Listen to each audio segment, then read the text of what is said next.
Hi students. Last class में हमने देखा था अपने डेटाबेस के अंदर CSV फाइल्स को कैसे हम इंपोर्ट करते हैं। इस क्लास में हम देखेंगे एसक्यूएल सिंटैक्स और एसक्यूएल के अंदर हम स्टेटमेंट हम यूज करते हैं सेलेक्ट स्टेटमेंट। हम ये दो चीज़ें हम देखेंगे कि हम इनका हम यूज क्या करते हैं अपने एसक्यूएल क्वेरीज के अंदर। स्टार्ट करते हैं हम इस वीडियो को। सबसे पहले हम समझेंगे कि एसक्यूएल सिंटैक्स है क्या। तो एसक्यूएल सिंटैक्स की बात करें तो SQL syntax refers to the set of rules used to write SQL queries. हम जो एसक्यूएल क्वेरीज को लिखने के लिए जो रूल्स को हम फॉलो करते हैं वही हमारे क्या एसक्यूएल सिंटैक्स है। It defines how SQL statement are written, the correct order of keywords, the structure of queries. ठीक है, तो इसके अंदर हम देखते हैं एसक्यूएल स्टेटमेंट्स हम लिखते कैसे, कीवर्ड्स का सही ऑर्डर क्या होता है और हमारा जो क्वेरी होता है उसका स्ट्रक्चर क्या होता है, वो सारी चीज़ें हम समझने वाले हैं इसके अंदर। अगर हम बेसिक स्ट्रक्चर की बात करें एसक्यूएल क्वेरी की, तो इसमें हमारा जो बेसिक स्ट्रक्चर होता है हमारा सेलेक्ट होता है। सेलेक्ट के बाद हम अपने कॉलम के नेम्स हम देते हैं और फिर फ्रॉम के अंदर हम अपने टेबल का नाम देते हैं। इसको हम थोड़ा सा समझते हैं। जैसे कि मान लो हम सेलेक्ट के बाद यहाँ पे आप देख पा रहे हो यहाँ पे कॉलम नेम दिया हुआ है, तो हमें जो कॉलम्स हमें देखना, जिन कॉलम्स को हमें व्यू करना है उनको हम सेलेक्ट करते हैं, उनका हम नाम यहाँ पे हम लिखते हैं सेलेक्ट के बाद। और फ्रॉम के बाद हम जो लिखते हैं वो हम क्या क्या लिखते हैं, उसमें हम लिखते हैं स्पेसिफाइज द टेबल। यहाँ पे बता रखा है कि हम टेबल के बारे में बताते हैं कि कौन से टेबल पे हम काम कर रहे हैं, वो हम फ्रॉम के अंदर बताते हैं। ठीक है, तो आगे देखते हैं। एसक्यूएल सिंटैक्स के कुछ रूल्स हम देखेंगे। जैसे कि मान लो SQL keywords are not case sensitive. जैसे कि मान लो हमारे जो कीवर्ड्स हैं जैसे सेलेक्ट हो गया, फ्रॉम हो गया, हमने क्रिएट देखा, तो ये सारे केस सेंसिटिव नहीं होते हैं। आप इनको स्मॉल लेटर में भी लिख सकते हो और कैपिटल लेटर्स में भी इन्हें लिख सकते हो। ऐसे हमारा queries usually and with a semi colon. जैसे कि मान लो हम कोई एक स्पेसिफिक क्वेरी हम लिख रहे हैं, तो उस क्वेरी को ख़त्म करने के लिए हम सेमी कॉलन का यूज करते हैं at the end of the query. SQL keywords are written in upper case for readability. हम समझने के लिए, रीडेबिलिटी के लिए हम जो क्वेरीज लिखते हैं, कीवर्ड्स लिखते हैं, जैसे कि हमारा हो गया फ्रॉम हो गया, सेलेक्ट हो गया, इसके अलावा क्रिएट, टेबल, ये सारी चीज़ें जो भी हम कीवर्ड्स यूज करते हैं इनको हम रीडेबिलिटी के लिए अपर केस में लिखते हैं। हालांकि आप इसको स्मॉल लेटर्स में भी लिख सकते हो, ऐसा कोई कंपलसरी नहीं कि आप कैपिटल लेटर्स में ही लिखोगे। ओके। और दूसरी चौथी बात ये है कि हमारा ये जो टेबल एंड कॉलम नेम्स है ये क्या होता है, आपका मीनिंगफुल होना चाहिए। जैसे कि मान लो एम्प्लॉय नेम है, हमने उसको EN कर दिया ऐसे, तो उसका कोई मतलब निकल नहीं रहा। अगर हमने लिख रखा है एम्प्लॉय नेम, तो इससे पता चल रहा है कि वो जो कॉलम है किसको उसके अंदर क्या डिटेल्स रखी हुई हैं, कि एम्प्लॉयज़ का नेम है उसके अंदर। तो इस तरीके से हम अपने रूल्स को फॉलो करते हुए अपनी क्वेरीज को हम इसके अंदर लिखते हैं अपने क्वेरीज के अंदर। अब हमारा ये सेलेक्ट स्टेटमेंट क्या है। सेलेक्ट स्टेटमेंट का हम यूज करते हैं डेटा को व्यू करने के लिए, एनालाइज करने के लिए, रिकॉर्ड्स को फिल्टर करने के लिए, रिपोर्ट जनरेट करने के लिए। यानी कि ओवरऑल जो भी हम इसके अंदर यूज करने वाले हैं, हम अपना सेलेक्ट स्टेटमेंट को ही हम यूज करने वाले हैं अपने इस क्वेरीज के अंदर। नेक्स्ट हम देखते हैं सेलेक्टिंग स्पेसिफिक कॉलम्स। हम इसको प्रैक्टिकली देखें तो ज़्यादा बेटर होगा। हम आ जाते हैं अपने PG एडमिन के विंडो पे, यहाँ पे हम आ जाते हैं और इसके अंदर हम इसको स्पेसिफिकली हम इस पर काम करके देखेंगे तो ज़्यादा बेटर हमें समझ में आएगा। हम अपने डेटाबेस का राइट क्लिक करते हैं इस पर एम्प्लॉय DB पे और यहाँ पे जाते हैं और इसका एक क्वेरी टूल ओपन कर लेते हैं। क्वेरी टूल ओपन होने के बाद यहाँ पे हमारा क्वेरी टूल ओपन हो चुका है। अब यहाँ पे हम अपना क्वेरी लिख सकते हैं।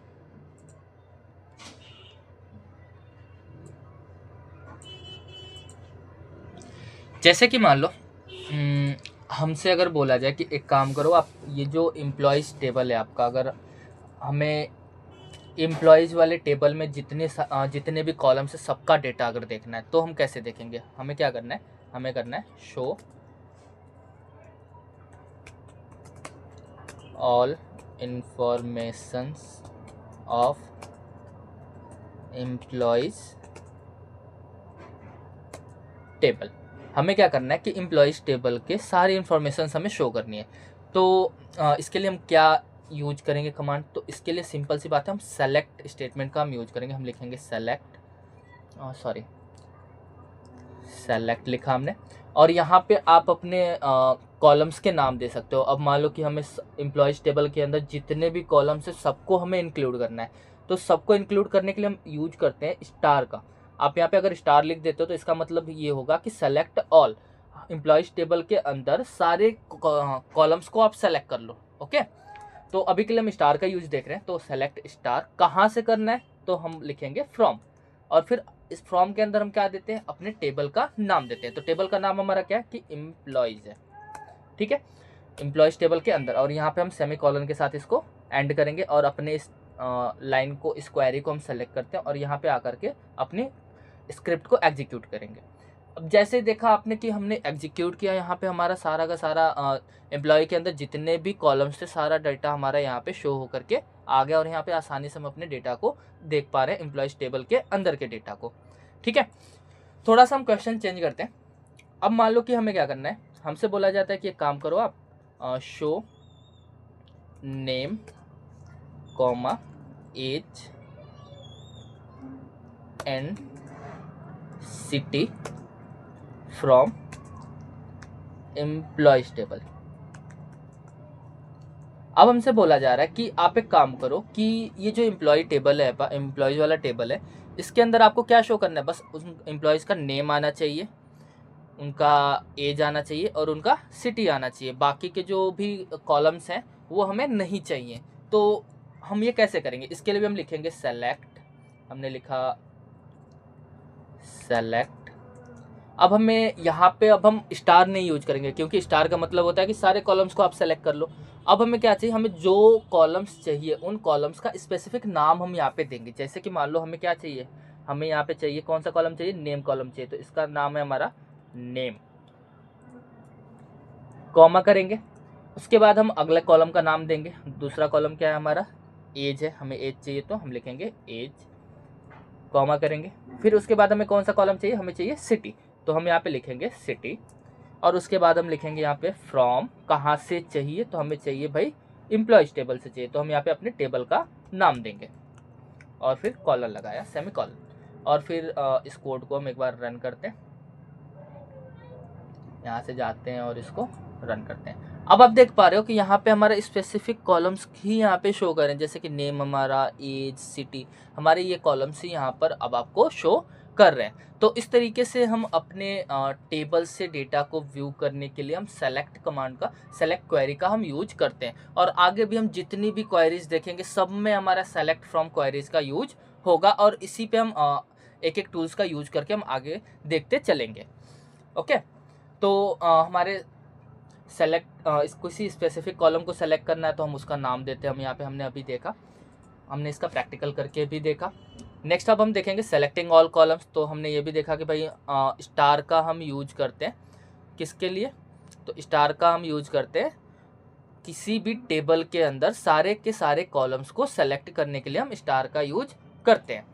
नेक्स्ट देखते हैं हम सेलेक्ट विथ मल्टीपल कॉलम्स। हम सेलेक्ट का यूज कर सकते हैं मल्टीपल कॉलम्स को व्यू करने के लिए भी हम यूज कर सकते हैं। जैसा कि आप यहाँ पे देख पा रहे हो कि यहाँ पे हम एम्प्लॉई आईडी, नेम, सिटी, ये सारा का सारा है यहाँ पे हम व्यू कर रहे हैं आसानी से।